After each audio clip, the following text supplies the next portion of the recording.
She poured her heart into a forbidden love, only to discover his unwavering devotion to another. Her response? A cold, furious decision to marry a dying stranger and torch everything she once held dear. The air in Kaelan Stone's penthouse suite always felt charged, a silent testament to the raw, untamed passion that ignited between Alara Thorne and him within these gilded walls.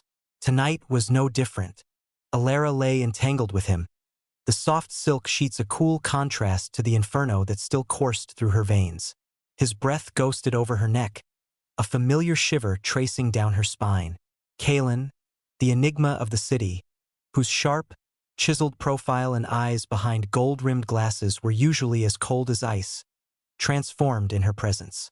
Here, in their secret sanctuary, his control fractured, revealing a possessive intensity that mirrored her own rebellious spirit. "You're thinking too much," she whispered, tracing the taut line of his jaw. Her red lips curved into a challenging smile, her alluring eyes glinting in the dim light. She loved to pierce through his carefully constructed facade, to see the flicker of vulnerability, the raw desire that only she could evoke. Kaelan grunted, a low, guttural sound that vibrated through her. His hand, usually so precise and measured, tightened on her hip, pulling her closer until no space remained between them. "And you talk too much," he countered, his voice a husky murmur that promised retribution. He moved over her, his gaze locking onto hers, a silent battle of wills and desires. This was their dance, a dangerous tango of two fiercely independent souls, bound by a forbidden attraction that threatened to consume them both. For Alara, Kaelan was the forbidden fruit, the dangerous thrill that made her feel alive in a world that often sought to stifle her. She poured her entire being into this clandestine affair, risking everything for these stolen moments of intoxicating intimacy. She believed, with a fervent, almost desperate hope, that beneath his icy exterior lay a heart that beat solely for her, just as hers did for him. A sharp, insistent vibration cut through the sensual haze. Kaelan stiffened, a subtle shift in his muscles that Alara immediately registered. His phone, placed face down on the bedside table, glowed with an incoming call. He ignored it. It vibrated again, more urgently this time. Kaelan cursed softly, a sound of frustration rather than annoyance. He reached for it, his movements suddenly detached. Alara watched, a knot forming in her stomach. It was his birthday tomorrow, a day she had meticulously planned to make unforgettable for him, a day that she hoped would finally solidify their unspoken future. His eyes scanned the screen, and a subtle but undeniable change came over him. The intensity that had just consumed them moments before vanished, replaced by a guarded, almost weary expression. It was a look Alara knew well, the one he wore when he retreated behind his impenetrable mask. "I need to go," he said, his voice flat, devoid of the warmth it had held moments before. He was already pulling away, the practiced ease of his movements suggesting a frequent routine. "Go? Now?" Alara's voice was sharper than she intended, a tremor of apprehension beneath her feigned composure. "Kaelan, it's almost midnight, and tomorrow is your birthday." She tried to infuse her tone with playful protest, but the unease was settling deep within her. He rarely left so abruptly, especially after moments like these. He paused, not looking at her, his back to her as he reached for his clothes. "Something's come up. An urgent business matter. I'll call you later." The words were hollow, a flimsy excuse he didn't even try to make convincing. He dressed quickly, his movements economical, efficient. Alara's heart pounded, a frantic rhythm against her ribs. She wanted to demand answers, to pull him back, but pride held her tongue. She watched him, her eyes burning, as he buttoned his shirt, the cold, powerful Kaelan re-emerging from the passionate lover. Before she could speak, he was gone, the soft click of the door echoing in the suddenly cavernous silence of the room. Alara lay there, the residual heat of his body quickly dissipating, leaving her cold and alone. The seed of doubt, planted just moments ago, began to sprout, its tendrils wrapping around her heart. An urgent business matter? On the eve of his birthday. Asterisk, it felt wrong, utterly wrong. Her instinct, sharp and unforgiving, screamed that he was lying. And Kaelin Stone never lied unless the stakes were impossibly high. She rose, her movements stiff, and walked to the floor-to-ceiling windows. The city lights twinkled below, indifferent to her turmoil. A cold fury, slow and insidious, began to replace her initial unease. He had left her, again, for something or someone else. Her rebellious nature, usually a source of strength, now felt like a curse, driving her to seek out the truth, no matter how painful. She wouldn't be left in the dark. Not by him. Not again. Driven by a mix of anger and desperate hope, Alara dressed in a blur, pulling on the first dark clothes she found. She knew his usual haunts, the places he frequented when he needed to disappear, and the addresses of his various properties. One in particular, a discreet, smaller villa on the outskirts of the city, felt like the right place. It was somewhere he kept hidden from the public eye, a place she had never been invited to. Now, a grim determination settled over her. She would find out what was so important that it could tear him away from her on the brink of his birthday. The drive was a blur, her hands gripping the steering wheel so tightly her knuckles ached. Her mind raced, conjuring explanations, each one more plausible and painful than the last. Had he grown tired of her? Was this his way of ending things? No, their passion was too intense, too real. It had to be something else, a deeper secret. She found his car parked inconspicuously a few blocks from the villa, hidden beneath a canopy of trees. Her heart hammered against her ribs. She cut her engine, her breath catching in her throat. The villa itself was dark, save for a soft glow emanating from an upstairs window. Alara moved like a shadow, creeping through the manicured gardens, her movements fueled by a desperate need to know. As she approached the house, a faint sound reached her ears, the soft murmur of voices. She crept closer to the side of the house, finding a vantage point near a slightly ajar window, the glow from inside casting a warm, inviting light. What she saw shattered her world into a million irreparable pieces. Kaelin Stone, the man who had just minutes ago held her with such fierce possessiveness, sat on the edge of a bed, his back to her. But his head was bowed, his hand gently stroking the hair of a woman nestled against his chest.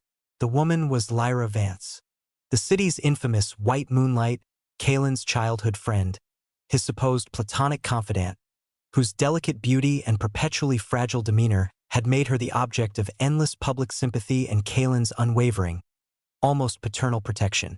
Lyra, dressed in a pristine white nightgown, looked impossibly frail, her face pale, her eyes glistening with unshed tears. Kaelin murmured soft, soothing words, his voice tender, laced with an emotion Alara had never heard directed at her. It wasn't passion, not the wild, consuming fire he shared with Alara. It was something deeper, a quiet, profound devotion, a boundless empathy that twisted a knife in Alara's gut. He gently wiped a tear from Lyra's cheek, his touch so infinitely careful, so utterly caring. Then he leaned down and pressed a soft kiss, not on her lips, but on her forehead, a gesture of pure, chaste adoration. It was Kaelin's birthday tomorrow, and he was spending the eve, not with the woman he had just left, breathless and longing in his bed, but with Lyra, offering her comfort and unwavering support. The truth hit Alara like a physical blow, stealing the air from her lungs. He wasn't cold, he wasn't detached. He was simply cold to her. His control, his carefully guarded demeanor, was a wall he built around their relationship, not his life. With Lyra, he was open, vulnerable, utterly devoted. Alara realized with a sickening lurch that Lyra was not just his friend. She was his priority. His guilt, his sense of obligation to Lyra, was a bottomless well that always superseded any feelings he might have for Alara. Her eyes burned, but no tears came. The pain was too sharp, too profound for tears. It was a cold, desolate ache that spread through her chest, solidifying into an icy block. Her pride, her fierce, unyielding pride, was not merely wounded. It was utterly obliterated. She had given him her heart, her body, her very soul, and he had treated her like a fleeting, forbidden pleasure, while reserving his true, unwavering devotion for another. He loved Lyra in a way he could never love Alara. She backed away, slowly, silently, her mind numb. The night air, once cool and refreshing, now felt suffocating. She got into her car, started the engine, and drove away, not caring where she went, only that she was away from that crushing image, that agonizing truth. The dawn broke, painting the sky with hues of regret and despair. As Alara drove aimlessly, the betrayal searing itself into her very being. Her phone began to buzz incessantly. Kalen.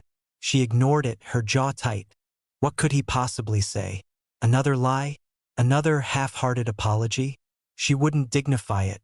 Her world had collapsed, and he was the architect of its destruction. She eventually found herself at her own small apartment, a place she hadn't truly called home since she'd found solace in Kalen's arms. The emptiness here was less painful than the betrayal. She poured herself a glass of water, her hands trembling. It was then that her apartment door chimed. A quick glance through the peephole revealed the last person she wanted to see. Her father, Victor Thorne. Victor, a man whose love for money far outweighed his love for his only daughter, stood there, a practiced look of concern on his face. He was an opportunist, easily swayed by wealth and his current mistress, who constantly whispered in his ear about her needs and his obligations. Alara had seen through his thinly veiled manipulations years ago, but today, she was too numb to resist. "Alara, my dear, I was worried sick," Victor began, pushing past her before she could even decide whether to let him in. He always exuded a faint scent of cheap cologne and desperation. Kalen called, quite frantic, said he couldn't reach you. "You two had a spat, I gather?" He feigned sympathy, his eyes darting around the small, tastefully decorated living room, assessing its value. Alara said nothing, merely stared at him, her eyes cold. Victor, impervious to her silent disdain, continued. "Well, good thing too, perhaps. I have some news, important news, for your future." He cleared his throat, adjusting his tie. "The Thorne Corporation isn't doing as well as I'd hoped. Some unfortunate investments." He paused, waiting for her reaction, for the customary sigh of resignation. Alara offered none. The familiar sting of her father's selfishness, coupled with the fresh wound of Kalen's betrayal, coalesced into a single, burning point of resolve. Her life, her heart, had been trampled on by the two men who were supposed to protect and cherish her.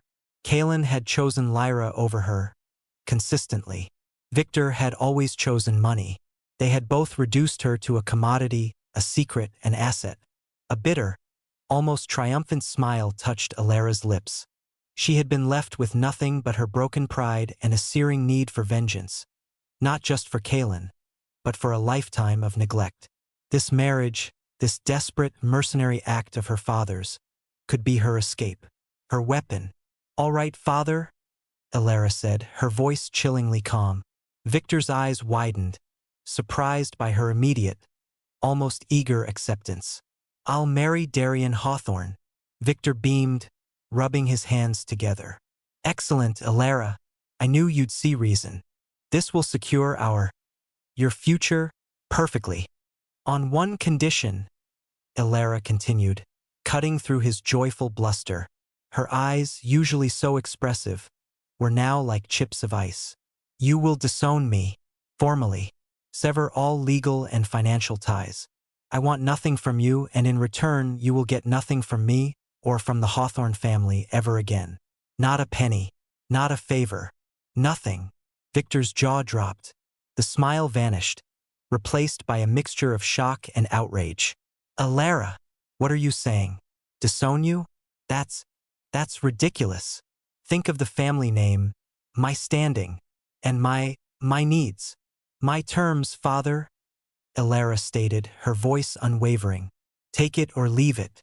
But know this, if you refuse, I will personally ensure that the Hawthorne family hears every single detail of your unfortunate investments, your debts, and your other financial indiscretions.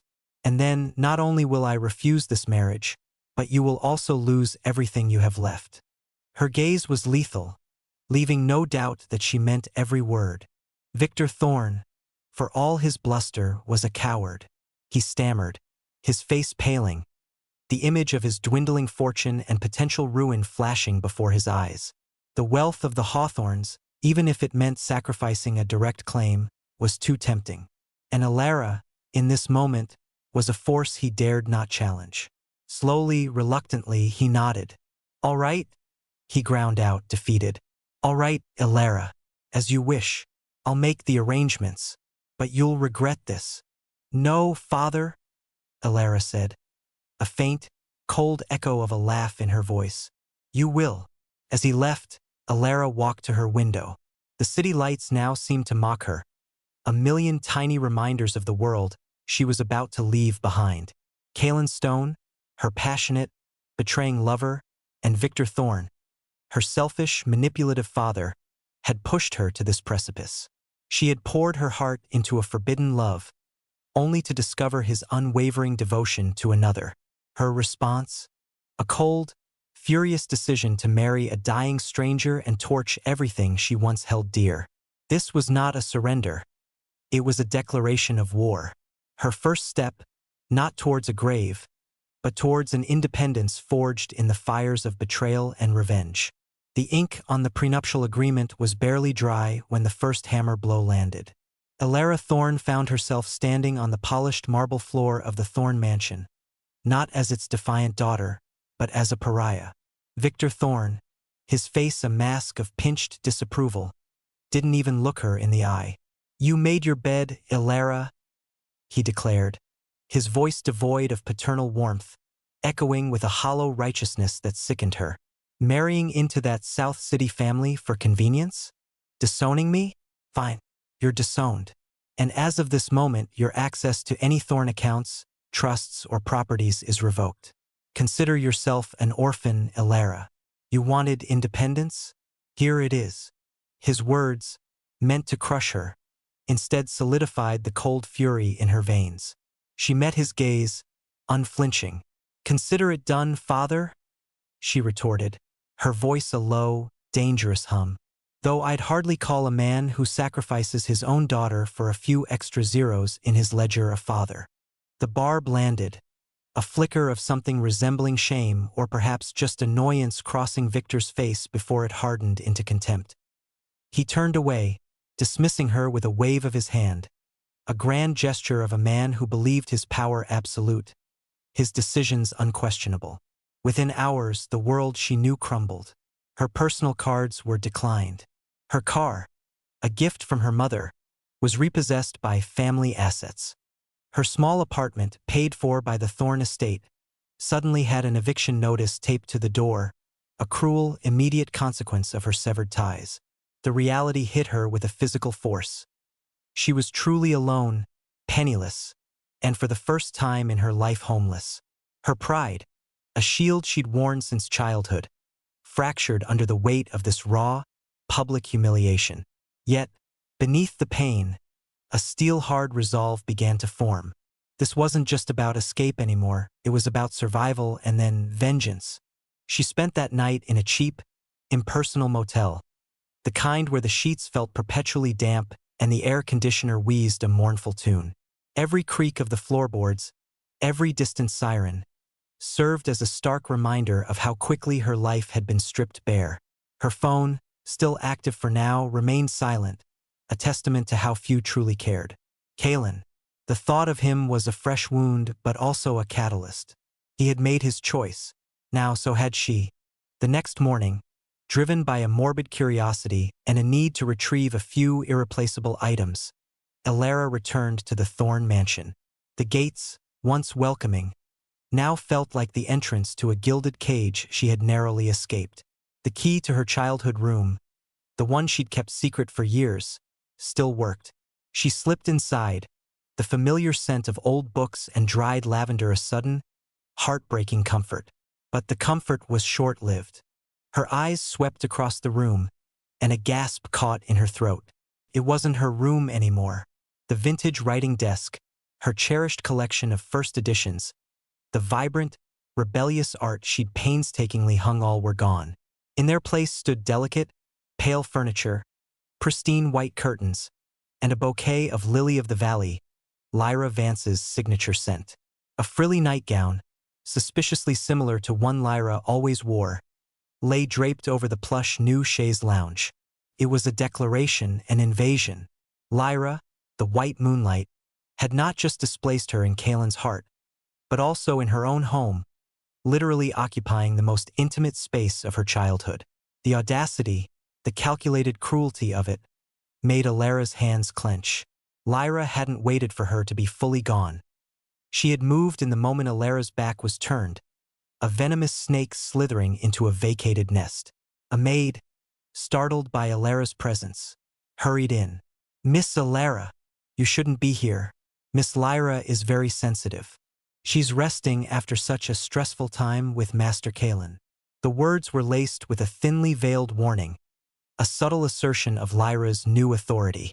Alara's lips curved into a bitter, humorless smile. "Sensitive, indeed," she murmured, her gaze sweeping over the sterile, saccharine sweet room that was once a sanctuary for her vibrant, rebellious spirit. "Tell Miss Lyra," she said, her voice dripping with an icy politeness that sent a shiver down the maid's spine, "that I left something for her. A warning. 100,000. Alara's voice was hoarse, a desperate plea for the memory of her mother. The room hushed for a moment.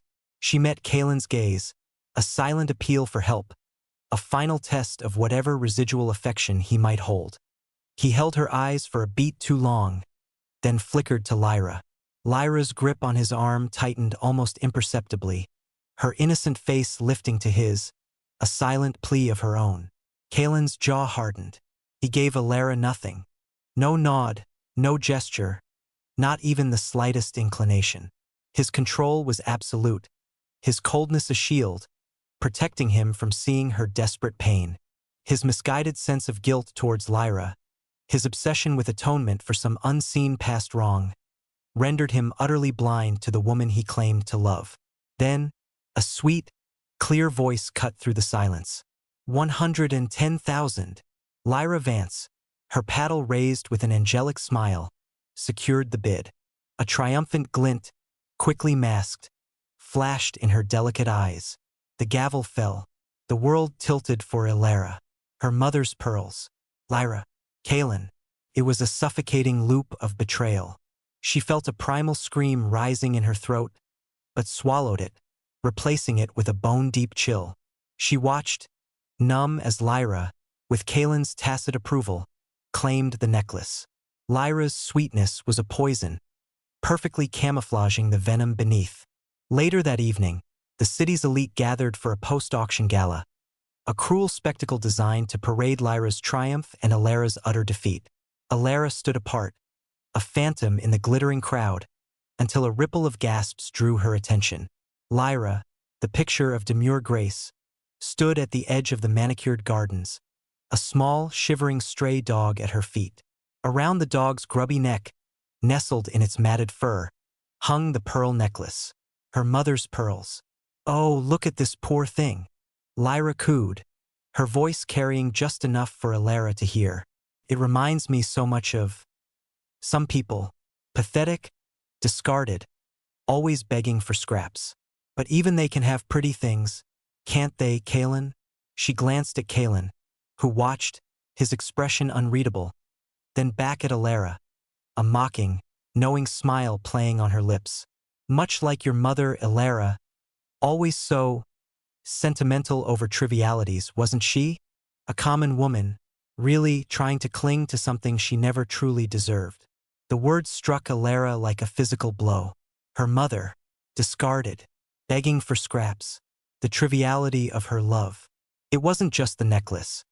It was an outright desecration of her mother's memory, a deliberate, calculated insult aimed at the very core of Alara's fragile, bruised heart. The carefully constructed wall of Alara's pride, her resilience, crumbled into dust. Years of neglect, of Kaelin's casual cruelty, of Lyra's insidious manipulation. It all coalesced into a blinding, searing rage. Her vision narrowed. The world turned red. She moved before thought, a primal instinct overriding all reason. A glint of silver caught the moonlight, a discarded steak knife from a catering tray. In one fluid, terrifying motion, Alara lunged. Lyra's sweet smile dissolved into a shriek of terror as Alara's hand, trembling with fury, plunged the knife into Lyra's outstretched hand, pinning it to the dog's fur, just inches from the desecrated pearls. Blood bloomed scarlet against Lyra's white dress. Chaos erupted. Screams, gasps. Kalen was there in an instant. His face contorted not with understanding, but with a terrifying, icy fury Alara had never seen directed so purely at her. He ripped the knife from Lyra's hand, the action surprisingly gentle for the pain it must have caused Lyra, then shoved Alara back with a force that sent her stumbling. "You demonic bitch!" Kalen's voice was a low snarl, laced with utter disgust. His betrayal was complete. He had seen Lyra's calculated cruelty, yet his devotion, tainted by guilt, rendered him blind to it, instead unleashing his wrath on Alara. "Take her, get her out of my sight, the detention center, and ensure she learns her lesson." His eyes, usually cold, now burned with a terrifying, possessive rage that belied his true feelings, turning solely on Alara, the woman who dared to challenge his white moonlight. Rough hands seized Alara, pulling her away from the scene of her desperate, violent retribution. As she was dragged out, Lyra, cradling her bleeding hand, met Alara's gaze, a chilling, triumphant smirk now undeniable on her face. "Kalen will make you pay, Alara," she mouthed, her eyes glinting with pure malice. "And those little videos? They're just getting started." The words were a fresh stab, a chilling confirmation of the depths of Lyra's calculated evil, orchestrated under Kalen's very nose, using his name as a weapon. Alara's heart, already shattered, splintered further. The game had not just begun. It had descended into a brutal, unforgiving war, and Alara had just made her first, irrevocable move. The steel door clanged shut behind Alara, echoing the hollow emptiness that had taken root deep within her. The air outside, though free, felt no less suffocating than the cell she had just vacated. Her clothes were a mockery, her hair a tangled mess, and her body bore the phantom aches of enforced stillness and hidden torments. Yet, as she stepped into the weak morning light, her eyes, once vibrant pools of passion, now held a cold, unwavering resolve. The vulnerability was gone, replaced by a crystalline hardness forged in the crucible of absolute betrayal. Her first act was not to seek comfort or solace, but confirmation. With a borrowed phone and a hidden contact she hadn't touched in years, she made discreet inquiries. The answers, delivered in hushed, regretful tones, were precisely what she had feared, yet they still plunged a dagger deeper into her already wounded soul. Kalen had known. He hadn't just allowed it. He had orchestrated it, believing it to be a necessary discipline. The video recordings of their intimacies, once sacred, were real. They were not merely a threat from Lyra, but a tool Kalen had tacitly approved, a weapon held over Alara's head to ensure her compliance, her silence, her brokenness. "Discipline?" she scoffed aloud, the word a bitter ash in her mouth. His cold, controlled nature, which she once found intriguing, was now revealed as a chilling, calculating cruelty. He hadn't just been blind. He had been the architect of her destruction. The realization didn't bring fresh tears, only a profound, liberating rage. Her love for him, once an all-consuming fire, had now been reduced to embers, capable only of fueling a different kind of blaze. She moved with a singular, unhesitating purpose. No goodbyes, no lingering glances. South City and Darien Hawthorne, her supposed salvation, felt like a distant, abstract concept. First, she had to erase the past, atomize every trace of the life Kalen Stone had stolen from her. She bought a few necessary items, not clothes or food, but accelerants carefully chosen, their purpose grimly clear. Kalen's villa stood on the secluded outskirts, a monument to their secret love, its elegant architecture now a tomb of shattered dreams. Alara remembered the passion that had filled those rooms, the promises whispered in the dark, the fierce devotion she had believed was reciprocated. Now, the very sight of it twisted her gut, a physical manifestation of his perfidy. This house, where she had given him everything, would become his pyre. She bypassed the security with a practiced ease, a ghost haunting her own past. The interior was eerily pristine, a testament to Kaelin's fastidious nature. Lyra hadn't yet defiled it with her presence, for which Alara was grimly grateful. She walked through each room, not with nostalgia, but with a cold, almost surgical detachment. The bedroom, the study, the living room where they'd shared so many stolen moments, each space was now merely a canvas for her final, defiant act. Her fingers brushed against a discarded silk tie, Kaelin's scent still faintly clinging to it, and a sharp, almost feral pain tore through her. But it was quickly suppressed, transmuted into fuel. This wasn't an act of desperate vengeance, but a calculated severance. She wasn't destroying out of blind fury, but to carve out a space for rebirth from the ashes. With steady hands, she poured the accelerant, tracing patterns of destruction across the expensive rugs, the polished floors, the plush furniture. There was no hesitation, no last-minute doubt. Every drop was a repudiation of his control, a fiery testament to her unyielding spirit. Her pride, so utterly demolished, would now rise from the smoke, reshaped and hardened. When the entire villa was saturated, she stood in the entrance, a match clutched in her trembling hand. The air thrummed with the impending cataclysm. She struck the match, its small flame a stark contrast to the inferno it was about to unleash. With a single, decisive flick of her wrist, she tossed it into the soaked interior. The fire caught instantly, a hungry beast devouring everything in its path. Flames licked up the expensive drapes, consuming the velvet and silk, turning them into swirling embers. The heat blasted outwards, an angry roar that deafened her to everything but its destructive symphony. Alara stood there, unflinching, watching the mansion where her heart had been both won and irrevocably broken surrender to the flames. The smoke billowed into the pre-dawn sky, a dark, churning column, her personal monument to Kaelin Stone's ultimate betrayal. She had burned down her past, leaving nothing but scorched earth in her wake. There was no turning back now. The sterile glow of the Tokyo high-rise office suite reflected off Kaelin Stone's gold-rimmed glasses, obscuring the ice in his gaze. He closed the deal with a terse nod, the Japanese delegation bowing deferentially. His mind was already drifting not to Alara, but to the next acquisition, the next strategic move. He'd given her space, time to cool her temper after her latest irrational outburst. He was confident she'd come back, humbled by the real world, to the stable, if sometimes cold, embrace he offered. He had provided for her, protected her even if she was too volatile to appreciate it. Lyra, by contrast, understood sacrifice. His deep, unwavering obligation to Lyra was a burden, a penance he willingly carried, even if it meant sidelining the tempestuous flame that was Alara. A missed call notification flashed on his secure phone. Victor Thorne. Kaelin frowned. His former father-in-law was a nuisance, prone to dramatics. He dismissed it, turning to his assistant. Prepare the private jet. I want to be back in Stone City by dawn.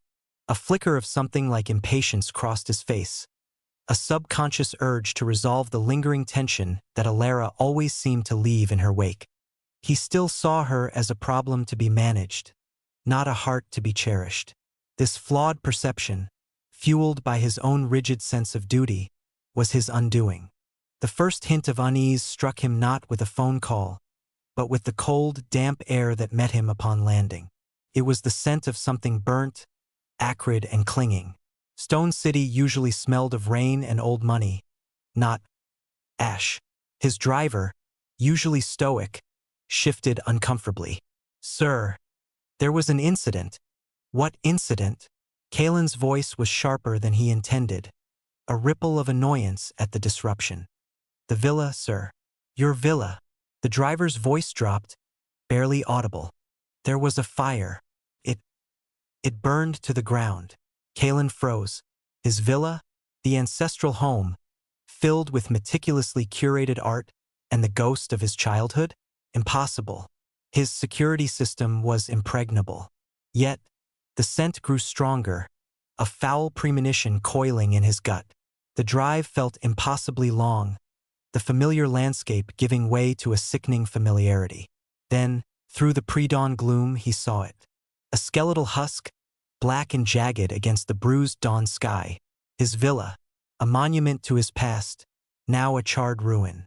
The gates lay twisted, the manicured gardens scorched. Smoke still wisped from desolate corners, a ghostly breath. He stepped out of the car, the chill air biting, but it was nothing compared to the shock that seized him. This wasn't just a fire. This was an act of brutal, calculated destruction. His security chief, a man whose competence Kalen had never questioned, met him, face grim. "Sir, we have security footage. The fire was intentionally set." And he hesitated, glancing at Kalen's rigid profile. Alara Thorne was seen leaving the premises shortly after the blaze began. She was also seen on camera purchasing multiple accelerants in the days prior. The name hit Kalen like a physical blow. Alara, his Alara, the woman he'd dismissed as a petulant child, now a vengeful force of nature. His mind raced, replaying her last words, her desperate eyes. He had been so blind, so consumed by his guilt towards Lyra, by his own misplaced sense of duty, that he had utterly failed to see the fire he was stoking within Alara. His possessiveness had made him believe she belonged to him, that she would endure any slight. This smug arrogance, his greatest flaw, had now detonated in an inferno. "Where is she?" he demanded, his voice a low growl, devoid of his usual controlled calm. The chief hesitated again. She left Stone City, sir. Went south. There's a rumor about a marriage.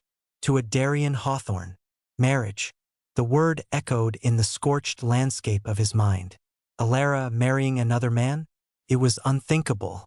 A possessive rage, cold and absolute, began to crystallize within him. This was not a child's tantrum. This was a complete, deliberate severing. His meticulously constructed world was crumbling around him, and he had been too arrogant to even notice. The phone in his hand vibrated again, a message from Lyra. "Kalen, darling, the villa, I'm so sorry. I'm here for you." The carefully crafted pity in her words, for the first time, struck him as something false.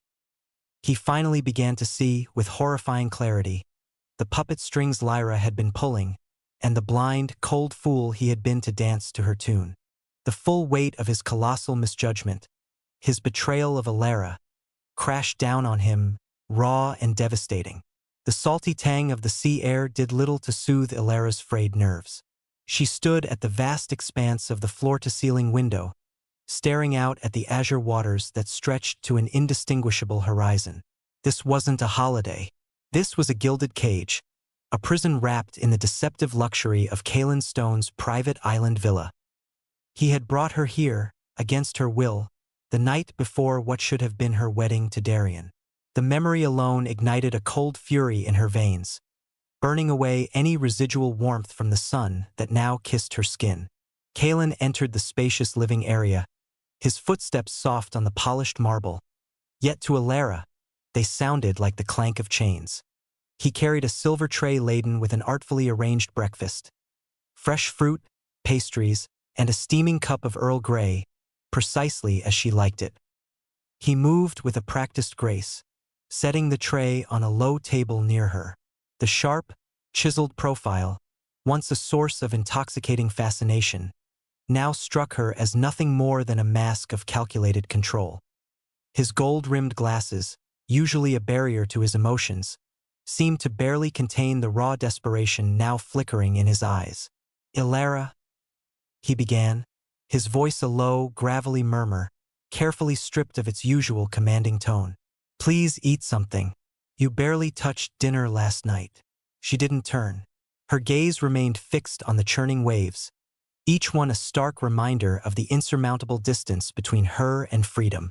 "I'm not hungry," she replied, her voice flat, devoid of emotion. It was a shield, carefully constructed to deflect his attempts at connection, to hide the raw ache in her chest. He moved closer, his presence a heavy weight behind her. "I know you're angry. You have every right to be. But please talk to me. Let me explain everything." "Explain what, Kaylin?" She finally turned, her eyes, usually alluring and expressive, now cold, like chips of obsidian. "Explain how you publicly humiliated me? How you left me to be harassed? How you watched Lyra desecrate my mother's memory? How you sent me to a detention center and allowed her to torment me with your name, with our private moments recorded?" The words were ice shards, each one launched with precision to pierce his carefully constructed facade of penitence. "Explain how you, the man who claimed to love me, allowed all of that to happen while you championed her, your precious white moonlight." His jaw tightened. He flinched with each accusation, as if physically struck. "Elara, I swear to you, I didn't know about the extent of Lyra's manipulations. I was blind, foolish. My guilt over her accident, my promise to her family, it clouded my judgment. I genuinely believed I was doing what was right, protecting her. And the detention center, I thought it was a necessary discipline, a way to make you realize the gravity of your actions, but I never intended for you to be abused. Never." He reached out a hand, his fingers hovering inches from her arm, then withdrew it, as if fearing he might burn her. "As for the recordings, I confiscated them. They were destroyed. Lyra's claims were lies, designed to torment you further." "Lies?" A bitter laugh escaped her lips, hollow and mirthless. "Everything about your world has been a lie, Kaylin. Your love, your promises, your very presence in my life. You talk of guilt and promises, but what about the promise you made to me, in the dark, in the stolen moments we shared? What about the loyalty you owed to the woman you supposedly loved, the woman who gave you everything?" Her voice rose, laced with a pain that she could no longer completely suppress. "You were cold. You were controlling. You were possessive, yes, but you were never truly mine. You were always hers, always bound by some imaginary debt to a woman who reveled in my suffering." He dropped to one knee, a gesture of desperate supplication that was utterly alien to his proud bearing. "I was wrong, Elara. Terribly, unforgivably wrong. I see it all now. Lyra, she wasn't the innocent the first believed her to be. Her family's manipulations, her own cunning. It all came to light after you left. Victor Thorne's schemes, his betrayal, his greed, I punished him, Elara. I made him pay. I forced him to marry Lyra and her mother to a man old enough to be their grandfather, stripping them of their ill-gotten gains." His voice cracked, raw with emotion. "But none of that matters, does it? Because I lost you. I lost you when I finally found clarity." He reached for her hand again, this time closing his fingers around her wrist. His touch, once electric, now felt like a cold handcuff. She tried to pull away, but his grip was firm. "Elara, give me a chance. Let me make amends. Let me show you the man I truly am, the man who loves you more than life itself. This island, it can be our sanctuary. We can start over, away from everyone, everything that poisoned us." She looked at him, really looked, and saw not the powerful, aloof man she had once admired, but a broken, desperate shadow. Yet no flicker of warmth ignited within her. The scars he had inflicted ran too deep, the betrayal too profound. Her spirit, though bruised, refused to be subjugated again. His offer of a sanctuary was just another name for isolation, another form of control. Her proud, rebellious heart recoiled from the very idea. "You speak of sanctuary, Kaylin? This is a prison. And you are my jailer. I don't want your apologies. I don't want your explanations. I want my freedom. I want Darian." The mention of Darian's name caused a flash of something possessive and dark to cross Kaylin's face, a brief return of the man she knew, before it was quickly suppressed. "He cannot give you what I can. He cannot protect you as I can. He cannot love you with the same intensity. He loves me for who I am, Elara countered, her voice now steady, imbued with a newfound strength. He doesn't need to control me or punish me or hide me away. He cherishes me. He respects me. And that is something you, in all your power, can never understand. She yanked her hand free, a defiant spark igniting in her eyes. I will not be your captive, Kaelin. Not anymore. For days, Elara endured. Kaelin showered her with luxuries, with attention, with words of love and regret that grated against her raw nerves. He brought her books, her favorite music, tried to engage her in conversation about art and literature, things they once shared. He watched her every move, his gaze a constant, burning presence. Yet he kept a respectful physical distance after her vehement rejection. He believed if he could just keep her safe, keep her here, he could eventually wear down her resistance, convince her of his transformed heart. But Elara's heart remained a fortress. She ate just enough to survive, slept fitfully, and spent her days in calculated silence, observing. She walked the beaches, always with Kaelin a discreet distance behind her, searching for any sign of a way out. The island was small, secluded, with no visible communication towers, no passing boats. The villa itself was a masterpiece of modern security, impenetrable from the outside and seemingly inescapable from within. Each sunset painted the sky in hues of impossible beauty, but to Elara, it was just another day trapped, another day closer to losing the life she had just begun to build with Darian. The constant surveillance, the suffocating presence of Kaelin's desperate love, began to chip away at her resolve to simply wait. She saw his pain, his genuine remorse, but it only solidified her conviction. This man, even in his broken state, was a danger to her freedom, a permanent reminder of the darkest chapter of her life. He would never let her go. He spoke of love, but his actions still screamed possession. One evening, after another monologue from Kaelin about their potential future, about the life they could build on this remote paradise, a chilling realization solidified in Elara's mind. There was no escape. Not truly. Not if Kaelin held her. And if she couldn't escape, then there was only one other way to break free from his golden cage, from the relentless shadow of his past betrayals. She began to search for opportunities, for a weakness in the villa's defenses, a moment of inattention from Kaelin. She found none. He was ever present, ever vigilant. Her despair deepened, twisting into a cold, bleak resolve. The next morning, Elara rose with a quiet purpose. She walked to the bathroom, her movements deliberate. Kaelin was preparing breakfast downstairs. She could hear the faint clinking of cutlery. She looked at her reflection in the mirror, her eyes stark, haunted. "I'm sorry, Darian," she whispered, a silent apology for the pain she was about to inflict, for the dream they would never fully realize. "But I cannot live like this." She rummaged through the medicine cabinet. Kaelin, in his misguided efforts to make her comfortable, had stocked it with every imaginable amenity, including a powerful sleeping aid he sometimes took for his own restless nights. She found the small bottle, the pills pristine white. Her hands trembled slightly, but her resolve was firm. This was not weakness. This was her final act of defiance. This was her reclaiming control. She went to the kitchen, a faint smile on her face, a mask of false surrender. Kaelin, surprised but delighted by her sudden shift, looked up, a hopeful light in his eyes. "Elara, you're up. I made your favorite crepes. They smell wonderful, Kaelin," she said, her voice softer than it had been in days. I think I just needed some time. I'm tired of fighting."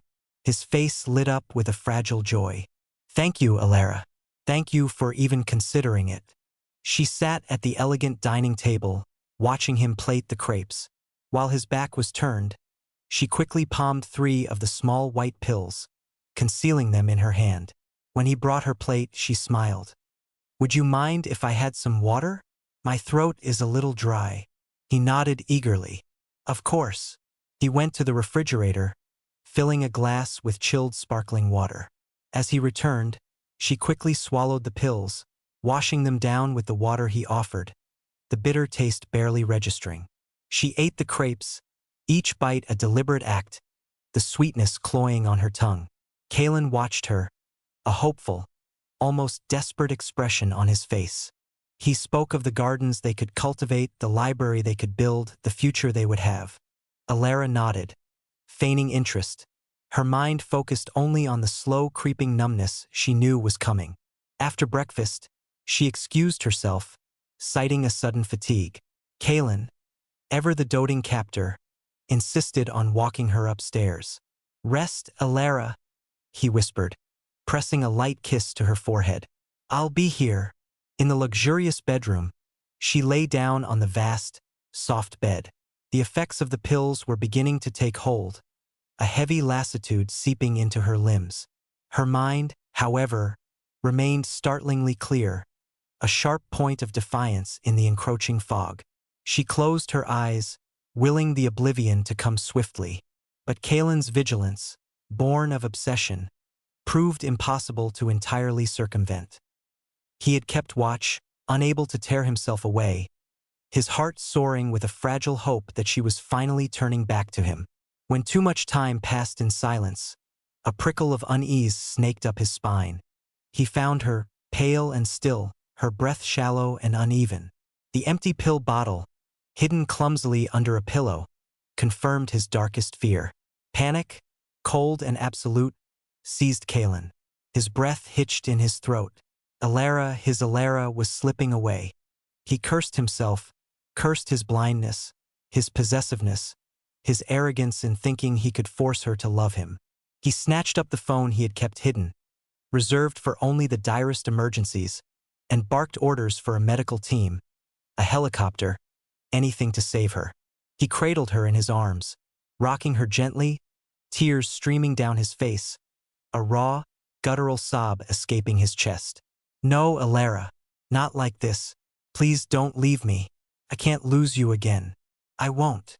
His heart was a drum of terror, hammering against his ribs. He felt her life force flickering, a fragile flame.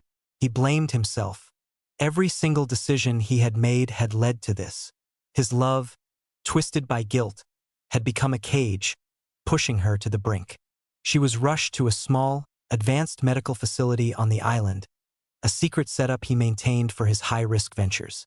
Doctors, flown in from the mainland, worked frantically. Kalen hovered, a ghost in the sterile room, watching their every move, his soul teetering on the edge of utter despair. After what felt like an eternity, they stabilized her. When she finally awoke, hours later, her eyes were still devoid of warmth for him. "Why?" she whispered, her voice hoarse, weak. "Why didn't you let me go?" His face was streaked with tears, his eyes bloodshot. "Because I love you, Alara. Because I can't live without you."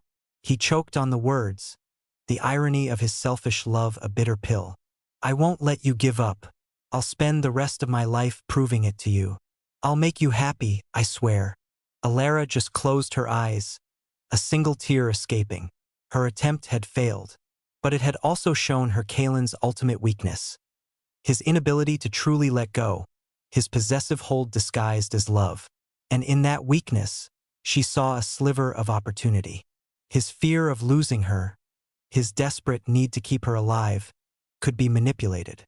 Kalen, shaken to his core, redoubled his efforts. He increased the surveillance, but subtly. He was now more afraid of what she might do to herself than of her simply leaving. He tried to anticipate her every need, her every desire. He brought her rare flowers, played her favorite classical music, read to her from her preferred authors. He spoke less of their future and more of his remorse, recounting in excruciating detail how he had punished Victor and Lyra, hoping to earn a modicum of forgiveness. Alara listened, but her mind was always working, meticulously piecing together a new escape plan. She noticed that Kalen, exhausted from constant worry and his desperate attempts to appease her, often retreated to his study late at night. He would work, sometimes for hours, lost in his business, leaving the rest of the villa eerily quiet. She also noticed he occasionally left his laptop open, a powerful machine he used to communicate with his global empire. He thought it secure, always closing out sensitive files, but his recent emotional turmoil made him less meticulous. One night, the low hum of the villa's distant generators was the only sound. Alara crept out of bed, her bare feet silent on the cool marble.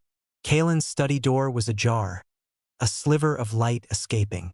Her heart hammered against her ribs, a frantic bird against a cage. She took a deep breath, pushing down the fear, replacing it with the cold resolve that had now become her constant companion. She peeked in. Kaelin was slumped in his leather chair, asleep, his head resting against the high back. His laptop, as predicted, was open on the desk, its screen glowing faintly. This was it, her one chance. She slipped into the room, her movements slow, deliberate, like a hunter stalking prey. She approached the desk, her eyes darting between the screen and Kaelin's sleeping form. His breathing was heavy, even. She knew she had mere minutes. Her fingers, usually so graceful, now trembled slightly as she touched the keyboard. The screen was on a generic news page. She quickly opened a new browser window, then navigated to her own personal email account. One Kaelin didn't know about, a secret from their earlier, clandestine days. She had to be quick, concise. Her message to Darian was short, coded yet desperate. Hawthorn, blossom wilts, cage of gold, cliff edge, midnight, new moon, gray boat, white flag, alone. She hesitated, then added a single, more direct line. He won't let me go. Hurry. She deleted her browsing history, closed the laptop, and gently pushed it back to its original position. Then, as silently as she had entered, she left the study, her heart pounding a frantic rhythm against her ribs. Back in her room, she lay awake, adrenaline coursing through her veins. Had he seen the message? Would he understand? Would he come? The waiting was agony, a torment of hope and fear. Days crawled by. Kaelin, invigorated by her brief, feigned surrender, was marginally less vigilant, though still always close. Alara maintained her facade of resignation, eating her meals, going for walks, always with a faint, melancholic smile that masked her true intentions. She watched the sea, scanning the horizon, her hope a fragile flicker against the vastness. Then, one evening, as dusk bled into night, she saw it. A small, nondescript fishing boat, painted gray, with a white flag fluttering from its mast, bobbing discreetly near the island's rocky, uninhabited western shore. Her heart leaped. Darian. He had understood. He was here. The moon was barely a sliver, casting little light, a blessing for her escape. The air was cool, carrying the scent of salt and damp earth. Alara had prepared, stashing a small, durable backpack with essentials. Water, a compass, a map she'd secretly sketched, and a change of clothes. She had also carefully observed Kaelin's patterns. He usually retired to his study for the night, deep into his work, after his final check on her. Tonight, she waited until the villa was completely silent, the only sound the distant, rhythmic hum of the ocean. She knew this was her only chance. Darian would wait, but not indefinitely. With calculated movements, she slipped out of her room. The villa felt vast and empty in the darkness. She moved through the corridors, a phantom in the night, her heart thumping against her ribs like a trapped bird. She made her way to a lesser-used service exit at the back of the villa, a door she had noticed Kaelin sometimes left unlatched for his morning jogs along the cliff path. Miraculously, it yielded. The night air hit her cool and bracing. She stood outside, taking a deep, shuddering breath, the first taste of true freedom in weeks. But she wasn't free yet. She still had to reach the western shore. The path was treacherous, a narrow, winding trail that hugged the cliff face. Rocks were loose, the ground uneven, and the darkness made every step a gamble. Below, the relentless waves crashed against the jagged rocks, a constant, menacing roar. She clutched her backpack, her hands scraped and raw from gripping projections of rock. Her boots slipped occasionally, sending pebbles tumbling into the abyss, their faint splashes echoing moments later. Fear was a cold knot in her stomach, but it was overshadowed by a fierce determination. She would not be held captive again. Not by Kaelin, not by anyone. Each painful step was a stride towards Darien, towards a life of genuine love and respect. After what felt like an eternity, she saw it, the faint outline of the gray boat, closer now, nestled in a small cove at the base of the cliffs. And standing on the rocky shore, a beacon in the darkness, was Darien. His figure was tall, slender, but radiating an unwavering strength. He saw her, and a wave of relief washed over his face, even from this distance. "Ilara!" he called out softly, his voice barely carrying over the wind and waves. A surge of pure, unadulterated joy coursed through her. He had come. He was real, her true love. She started to scramble faster, ignoring the burning in her muscles, the scrapes on her hands. The path grew steeper, more perilous, forcing her to descend carefully, almost rock climbing in places. Suddenly, a voice, laced with a raw, agonizing desperation, tore through the night. "Ilara! No!" Kaelin. He had discovered her absence. He was behind her, his footsteps pounding heavily on the path, fueled by a terrifying mix of fear and possessiveness. She froze, her heart seizing. He couldn't be here. Not now. Not when she was so close. "Ilara, please, don't do this. Don't leave me." His voice was ragged, desperate. He was gaining on her, his powerful physique allowing him to navigate the treacherous path with astonishing speed. She looked down at Darien, who was now frantically waving her towards him. "Jump!" he yelled. "I'll catch you." The distance was still too great, the rocks too sharp. "I can't!" she screamed back, tears of frustration and terror stinging her eyes. Kaelin was almost upon her, a dark, pursuing shadow. She could hear his ragged breaths, feel the heat of his presence. "Ilara, if you leave, I'll never let you go. I'll follow you to the ends of the earth." His threats, though born of love, were still threats, still possessive. She turned to face him, a defiant fire in her eyes, even as fear threatened to consume her. "Kaelin, let me go. You can't keep me here." "I have to," he roared, his face contorted with agony. "I can't lose you again." He lunged, not to grab her, but to block her path, to prevent her from continuing down the cliff. Just as he reached her, a deep, guttural rumble shook the ground beneath them. A section of the cliff face above them, weakened by erosion and Kaelin's frantic pursuit, began to crack. A fissure snaked across the rock, growing wider by the second. A shower of pebbles preceded the inevitable. "Look out!" Darien screamed from below, his voice filled with terror. Kaelin, his eyes wide with horror, saw the massive boulder, dislodged from the cliff, plummeting towards them. There was no time to think, no time to hesitate. His possessive love, twisted and destructive as it had been, still held a core of fierce devotion. His mind, for once, cleared of all self-interest, all desire to control.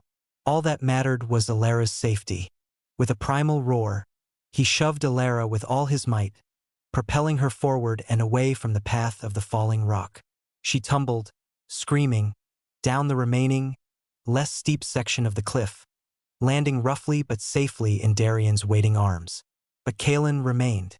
He had pushed her clear, but he himself was caught.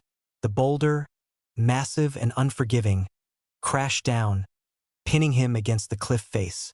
A sickening crunch echoed in the night, a sound that would forever haunt Ilara's memories.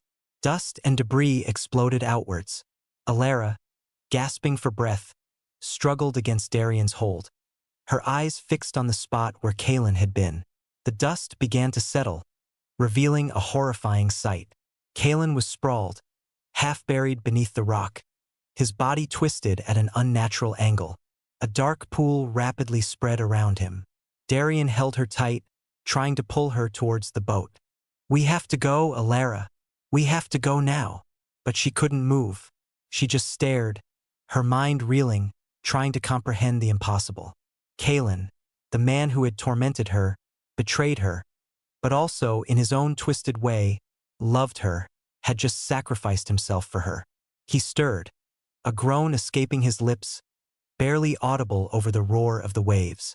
His eyes, now dull and clouded with pain, found hers.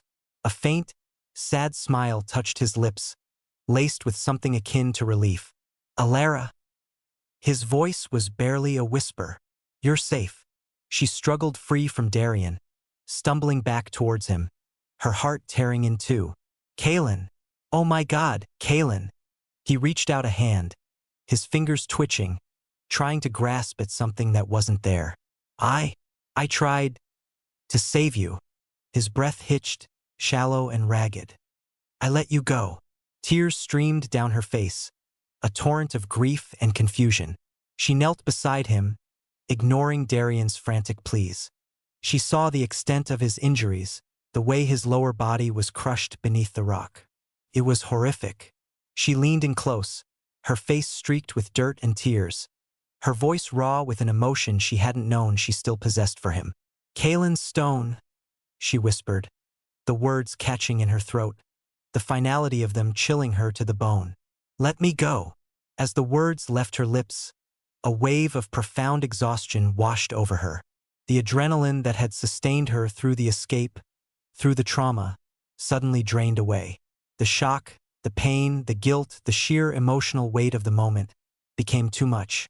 Her vision blurred, the world around her tilting violently. Kaelin's eyes, fixed on hers, slowly lost their light, their desperate gaze fading into the encroaching darkness. A cold hand of oblivion reached out, and Alara, unable to bear any more, succumbed. Her last conscious thought was the image of his eyes, forever holding that broken, sacrificial love. Then, mercifully, she knew no more. A month later, the sea breeze of South City, laden with the scent of salt and blooming oleanders, was a balm Alara Thorne hadn't known she craved. The wounds, both physical and emotional, were slowly mending, leaving behind not scars of bitterness, but the hardened wisdom of a survivor. The fractured ribs had knit, the scrapes faded, but more importantly, the icy grip of her past had finally loosened. Darian Hawthorne had been a steadfast presence, his quiet strength and unwavering affection, a stark contrast to the volatile passion and devastating betrayals she had known. He was the quiet shore after the storm, the gentle dawn after a long, dark night. Today, Alara stood before a mirror, a shimmering vision in ivory lace, her red lips a vibrant splash against the pristine fabric. Her eyes, once haunted, now held a soft, determined light. The wedding gown, a gift from Darian's grandmother, was exquisite, simple yet elegant, mirroring the genuine love that had blossomed in her heart. She wasn't marrying for escape, for revenge, or for a temporary haven. She was marrying for love, for a future built on respect and understanding. Darian had not only healed her body but had nurtured her soul back to health, patiently showing her what true, unconditional affection felt like. He saw her, truly saw her, not as a prize, a burden, or a pawn in a game, but as the fiery, independent, yet deeply vulnerable woman she was. The Hawthorne estate, usually a picture of serene grandeur, buzzed with joyful anticipation. Gardenias and lilies perfumed the air, entwined with the subtle spice of the ocean. Sunlight dappled through ancient oak trees, illuminating a path of rose petals leading to an arbor adorned with white blooms.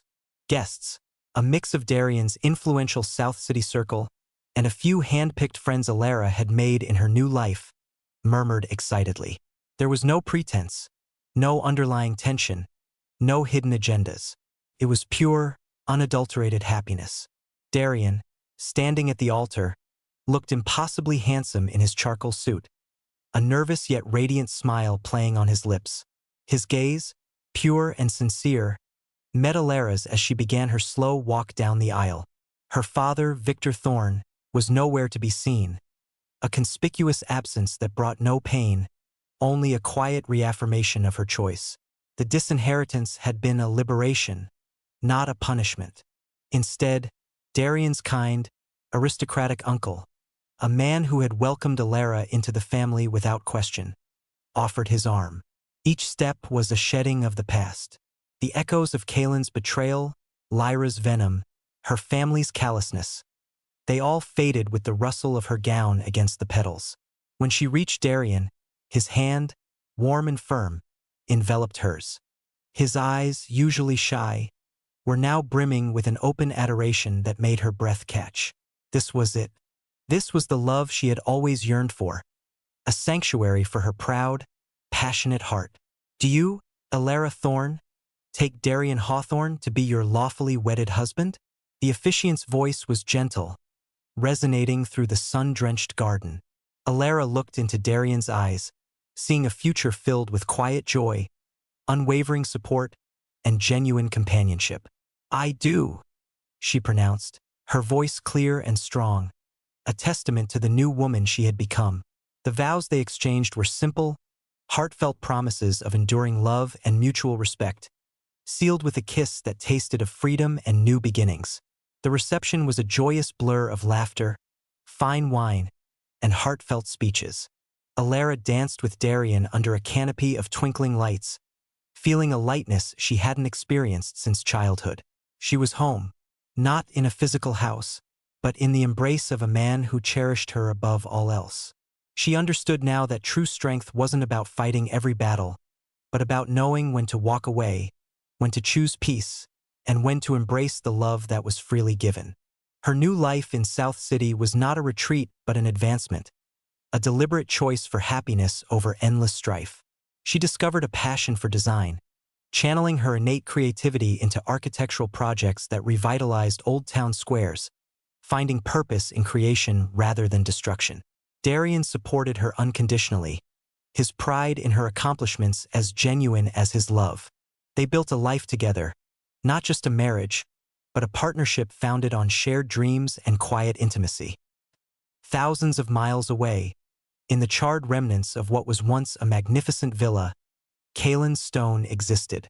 The sea, once a symbol of his boundless power and freedom, now mocked him with its endless expanse, its rhythmic roar a constant reminder of the void in his life. The villa, reduced to a skeletal husk by Alara's vengeful fire, was a physical manifestation of his soul. Broken, desolate, and haunted. Walls stood like hollow eyesores, blackened by smoke, collapsing in places, but Caelan refused to rebuild. He wanted to live in the wreckage, to be perpetually immersed in the consequences of his actions. He was confined to a wheelchair, his once formidable physique now a cruel cage for his torment. The spinal injury, a direct result of his selfless, desperate act to save Alara and Darien from the falling boulder, had paralyzed him from the waist down. The irony was a bitter pill. He had finally made a choice for her, an unequivocal act of sacrifice, and it had cost him everything. Not just his mobility, but the last shred of hope he had for her forgiveness. Her final words, "Caelan Stone, let me go," were etched into his memory, playing on an endless loop, a dirge for his lost love. His days were a monotonous cycle of regret. He would sit for hours in the ruins of his library, the floor still littered with charred books, the scent of smoke a permanent fixture. His gold-rimmed glasses, once an accessory to his icy detachment, now seemed to magnify the hollow despair in his eyes. He rarely spoke, his once commanding voice now hoarse from disuse. His cold, controlled demeanor had not cracked. It had shattered, leaving behind a man consumed by a silent, agonizing grief. Lyra Vance and her mother, Serena, had met their deserved fates. Victor Thorne, financially ruined and coerced by Caelan's furious retribution, had married Lyra off to an aging, lecherous magnate, and Serena to his equally undesirable brother. Caelan had orchestrated their downfall with a brutal efficiency that surprised even himself, a stark contrast to his misguided leniency towards Lyra in the past. But their suffering brought him no satisfaction. It was hollow, meaningless without Alara. He saw their pathetic pleas, their terrified faces, and felt nothing but the bitter taste of his own wasted vengeance. It was Alara's pain he had truly sought to avenge, but by then, she was already gone. One rain-swept afternoon, as Caelan sifted through the debris of his study, a glimmer caught his eye. Buried beneath a fallen beam and layers of ash, he found a small velvet box, remarkably preserved. His hands, trembling slightly, opened it. Inside, nestled on a bed of faded silk, was a platinum wedding band, intricately carved with a small, delicate thorn motif, Alara's family crest. A faint inscription was visible on the inner band, "Forever thine, my stone." His breath hitched. He knew the ring. He'd seen a sketch of it months ago, tucked away in Alara's private journal, a design she had commissioned for him, a symbol of their secret, forbidden love. She had ordered it for him before Lyra's machinations, before his own colossal failures, before the systematic humiliation that had driven her to the brink. A guttural cry tore from his chest, raw and agonizing. It was the sound of a man confronting the full, devastating weight of his irreversible mistakes. He clutched the ring, the cold metal digging into his palm, a physical manifestation of the love he had carelessly discarded, the trust he had shattered, the future he had burned to ashes. He had loved her, yes, obsessively, possessively, but his love had been flawed, buried under layers of guilt, misguided loyalty, and a catastrophic inability to see past his own rigid principles. He had been so blind, so fixated on a past wrong that he destroyed the present, the only true joy he had ever known. He remembered her fiery spirit, her passionate kisses, the way she had looked at him with a blend of defiance and desire. He remembered the moments he'd pushed her away, chosen Lyra, allowed her to be humiliated, all while convincing himself it was for the greater good, for atonement. The truth was a blinding, unbearable light. He had been a fool, and his foolishness had cost him everything. Caelan Stone, once a titan of industry, a man who commanded empires, was now a prisoner of his own regret, trapped in a wheelchair within the ruins of his former glory. He wore the ring, not on his finger, but around his neck, a constant, heavy reminder of what could have been. He would sit by the window, staring out at the unforgiving sea, the waves crashing against the shore in an endless cycle. He existed in perpetual regret, understanding that some mistakes led to an irreversible loss, a chasm that no amount of wealth or power could bridge. He waited. He waited for a ghost, a memory, a woman who had moved on, found her peace, and would never, ever return. He waited for Alara Thorne, the woman he had broken, betrayed, and ultimately saved, only to lose her forever. And in that desolate wait, amidst the ashes of his love and his home, Caelan Stone finally understood the true meaning of solitude. It was not the absence of others, but the unfillable void where a cherished future once stood.